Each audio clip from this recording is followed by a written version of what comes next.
ఇప్పుడు నేను కాంగ్రెస్ని ఒకటే విషయం అడుగుతున్నా బ్రదర్, మళ్ళీ ఈ ఢిమ్కా మీ చాతలు బంద్ చేస్తారా లేదా? మీ అడిషనల్ ట్యాక్స్లు ఇవన్నీ వెనకటికి ఏవైతే ఉండే చూడు, వాటన్నిటిని లూటు చేసినప్పుడు మీరు ప్రజలకు ఏమి ఆన్సర్ ఇస్తారు?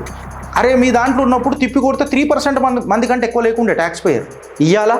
ఇయ్యాలా డబుల్ డిజిట్లు దాటి ఇంకా ముంగడికి పోతున్నారు. 12 లక్షల మంది మధ్యతరగతి కుటుంబాలకు సాలరీడ్ క్లాస్కి ట్యాక్స్ ఫ్రీ చేసిన ప్రభుత్వం ఇది. మళ్ళీ ఛాయ్వాలా చేసిండు, మళ్ళీ హార్వర్డ్ స్కూళ్ళలో చదువుకొని వచ్చినోడు గడి వీకిండు. ఇంతవరకు ఏం చేయలే. ఏం చేసినావు రానంటే ఫేక్ గాంధీ పరివార్ ఈయన చరిత్ర మాట్లాడుడు తప్ప. సామాన్య మధ్యతరగతి కుటుంబాలకు, యావత్ భారతదేశంలో ఉన్న యావత్ భారతీయులకు ఇది ఒక పండగ. నిజంగా చెప్పాలనంటే ఒక జూబ్లియంట్ ఎన్విరాన్మెంట్ అయింది ఇవాళ భారతదేశం. యాక్చువల్ దివాళీ ప్రీపోన్ చేసుకొని ఇవాళ జరుపుకుంటున్నారు అందరు.